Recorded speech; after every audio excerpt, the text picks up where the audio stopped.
This is part 6 of a video lecture series about getting familiar with clinical psychoanalysis, but this time I would like to become a bit more specific and a bit more precise about the topic. That's why I would rather name the topic of this session as repression in psychoanalysis. In other words, repression and forgetfulness in psychoanalysis. Okay, uh, there are 5 questions which I'm going to talk about over the course of my talk. I'm going to reply to 5 questions, if I may, and here are the questions. Question number 1, what is repression? Why are human beings forgetful and absent-minded when it comes to very notable occurrences? Why is that? The point is that I'm not talking about being forgetful about just some day-to-day occurrences, some routine and common events, not at all. What I mean by being forgetful and absent-minded is when you forget very notable, very striking occurrences. So that's what I mean by being absent-minded. That's question number 1. Question number 2, when does repression occur? When? Next question, the third one, how does repression differ from avoidance? The reason due to which I just brought up this question and the term avoidance is that in psychotherapy, particularly in CBT, cognitive behavioral therapy, and on top of that, in schematherapy, which is a long-term CBT, it could be considered as a long-term CBT, we have the same term as avoidance. And when it comes to schematherapy, it is divided. Avoidance, there are different types of avoidance, coping style, such as avoidant behavior, detached protector, and so on and so forth. I don't want to get into the bottom of it right now. I have a point to make, because it's a frequently used term, avoidance coping strategy or avoidance coping style. Given that it's a pretty common term in psychotherapy, I would like to actually see if it's different from repression or not. If that is the case, if it has got its own story, repression, how does it differ from avoidance? So that's that, question number 3. The next one, number 4 and also number 5, these questions are not very different from one another. They are very similar to one another, but prior to actually telling you about question number 4 and 5, I would like to actually quote Freud's description of psychoanalysis. Freud, in his 1915 paper, repression paper, Sigmund Freud says something to this effect about the description of clinical psychoanalysis. Freud says in 1915 that repression, I guess I had, if I'm not mistaken, I had made a slip. Instead of saying repression, I might have said psychoanalysis. If I had done so, I'm going to stand corrected. Regarding the description of repression, Freud says repression lies simply in turning away something and keeping it at a distance from consciousness. That's what the late Sigmund Freud brought up in his 1915 paper about the repression phenomenon. I'm going to repeat it one more time because the next 2 questions, They are based on this definition. In 1915, Professor Sigmund Freud says about repression that repression lies simply in turning something away and keeping it at a distance from consciousness. With that being said, I would like to I would like to bring up question number 4, and that would be, what is to be turned away? What is to be turned away? And the last question, what does become subject to repression? So in the course of my talk, I'm going to talk about these 5 questions. And let's get started. As to the first question, I mean, what is repression in psychoanalysis? Why are we this forgetful when it comes to notable occurrences? Why are human beings forgetful about very serious and important, let's say, memories, events, occurrences, and the like? Why is that? You know, the repression phenomenon, it's an operation through which the subject, I mean, uh, human being psyche, tries to actually push away. The subject tries to force out the drive representations.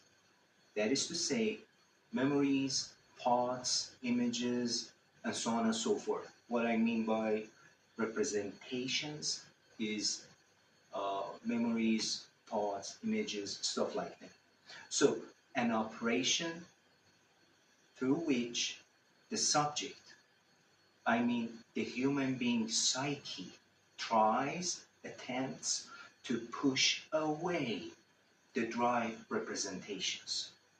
Or it's an operation whereby you try to confine to the unconscious the drive representations. That is a very brief and simple description of the repression phenomenon. Regarding the next question, I mean, when does repression occur? I should say, uh, whenever something has become problematic to you, that's when the repression is done. And to be more precise, let's say, uh, precisely speaking, when something, I mean, some, I don't know, material, some drive representations, when they become problematic to you, that is to say, when something becomes against your ideals, when something becomes unacceptable to your superego dictates, that's when the repression occurs. So it's not the matter of actually everything. I mean, or so I cannot say that everything is repressed or is being repressed. No, some important things are repressed and must be repressed when they are somehow against your ego. You know, I would like to elaborate on this issue a bit more. Psychologically speaking, when something becomes against your ego, it is called ego dystonic, the opposite of syntonic. Or whenever uh, something is against your intentions, against your demands, that's when the repression occurs. Besides, whenever you've got this difficulty, let's say difficulty or problem, there is highly likely to experience a lot of unpleasure. This is the point I was trying to make. So whenever, let's put it this way, when does repression occur? Whenever satisfying a drive might lead to provoking a lot of unpleasure. That's when the repression is being done. Having said that, satisfying the drive, impulse, representations, and the like is typically, let's say, pleasurable in itself. But when it might lead to, when it might incur a lot of unpleasure, repression occurs. And the point is that it is out of your control. So you don't have any actually, it happens without any conscious intervention. This is the case in repression. It's not the matter of deciding on doing something, making up your mind on this and that, not at all. It is completely unwilling. Okay, so this is about question number 2. I mean, when the repression occurs. With respect to the next question, I mean, question number 3, and that is, how does repression differ from avoidance? As I said just seconds ago, in psychotherapy, we have the term avoidance. But is it the same as repression in psychoanalysis? Not at all. You know why?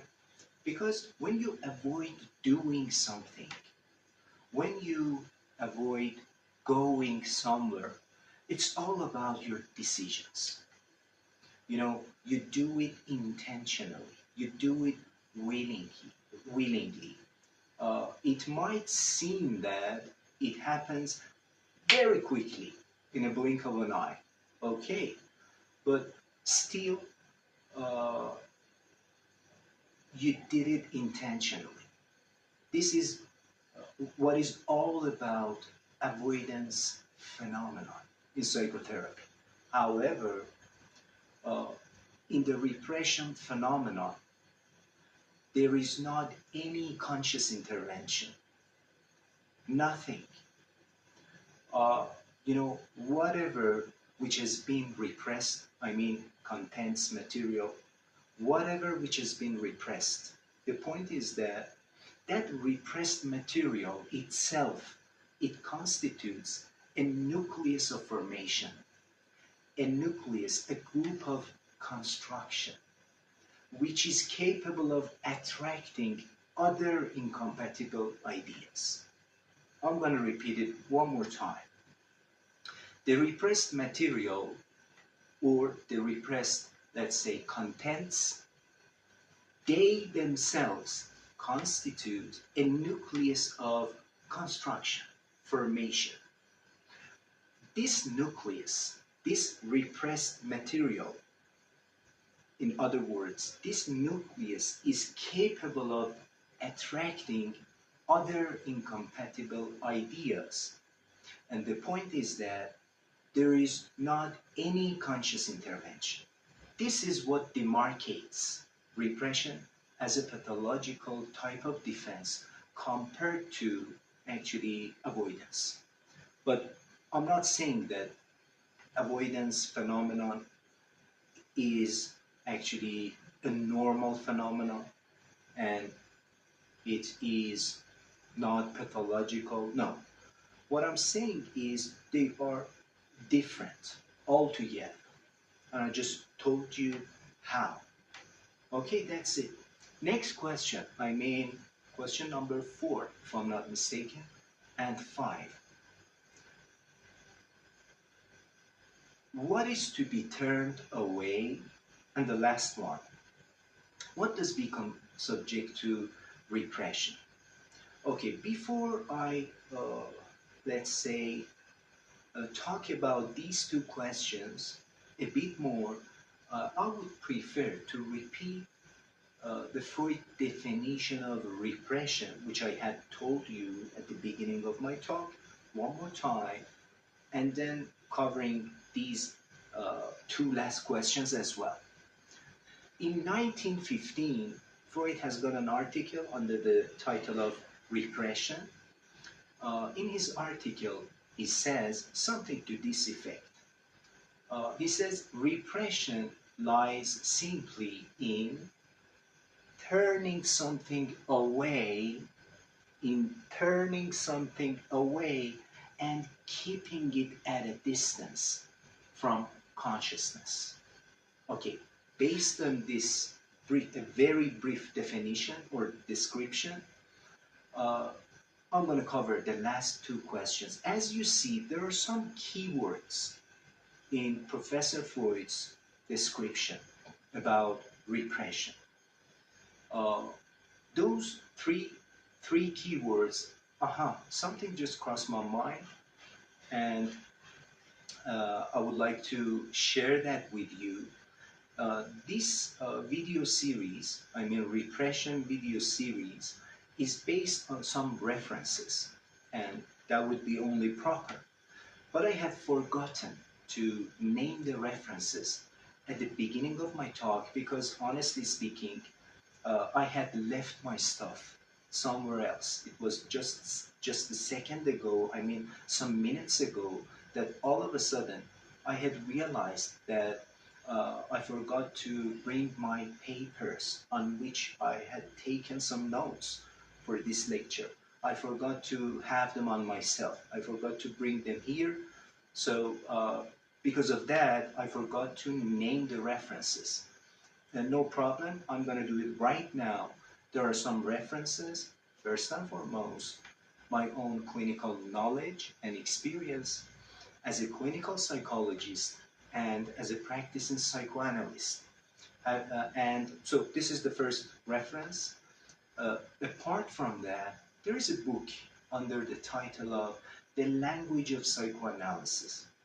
It's been written by Laplanche and Pontelis in if my memory serves well, in 1975, something in that area. I'm not so sure about it, but the book is in French. It's a sort of psychoanalytic dictionary, psychoanalytic encyclopedia, and it's in French. Mr. Donald Nicholson Smith has translated the book from French to English. So some parts of my talk is based on this informative book, and apart from that, there's a very informative article which I have read completely under the title of Repression, a Critical Assessment of Freud's paper. Uh, I'm going to say it one more time. Repression, a Critical Assessment and Update of Freud's 1915 paper. So this is the article. One more time. Repression, a Critical Assessment and Update of Freud's 1915 paper. It's been written by Professor Salman Akhtar, and it's been published in the Journal of American Psychoanalytical Association, or yes, in 2020. So based on these references, which I just luckily I just said them all, based on these references, not only this session talk, but also the other upcoming series, they are all based on these references. Anyway, I was talking about those three keywords: turning away, keeping at a distance, and something. Now, the question is, what is to be turned away? Is it about everything? Not at all. What is to be turned away? And the last question, what does become subject to repression? Whatever which, as I said before, but this time I'm gonna talk about it, I'm gonna describe it in detail. Whatever which has become problematic to you due to its being irreconcilable with your other intentions and demands. This is what is to be turned away, and it must be turned away. So because it is in contradictory to your other demands, to your other, I don't know, intentions. It is against your ego ideals. As I said, it's ego dystonic. This must be turned away. On top of that, as I said this one as well, I'm going to repeat it one more time. Whatever, when you satisfy a drive, or let's put it this way, when a drive impulse is about to be satisfied, and when this actually occurrence, this phenomenon, might lead to provoking a lot of unpleasure, this must be repressed. This must be turned away because you cannot actually tolerate that. I'm talking about a lot of unpleasure, which is beyond the scope of your psyche. That's why it's only proper to be repressed. And last question, which is not that different, and it's very similar to the question which I just talked about. I mean, what does become subject to repression? I guess uh, I have already talked about uh, all the items. Maybe I'm not sure. Maybe I forgot to tell you one or two more points, but for the time being, I'm trying to see if I missed something or not regarding the last question. I mean, what does become subject to repression? I guess I have already talked about it, and it's enough for one day. But uh, let me tell you one more point. This is to be continued. For those of you who just joined us and those of you who are not familiar with the way I work or with the way I keep going on my English YouTube channel, my full name is Hooshang.Jahanpanah. I'm a clinical psychologist and my field of work is clinical psychoanalysis and also psychoanalytic psychotherapy. This channel, uh, I mean Hooshang.Jahanpanah-Psychoanalyst English YouTube channel, is uh, a channel on which I'm gonna upload or release at least the repression video series on a weekly basis. Because for the other videos, I couldn't actually release them regularly. There were a lot of gaps in between my lectures, but I'm pretty sure, let's say I'm dead sure about this repression series, which they are all being released on a weekly basis. And with that being said, I think I should say goodbye to you for right now and see you next week. That's it for today. Have a good time.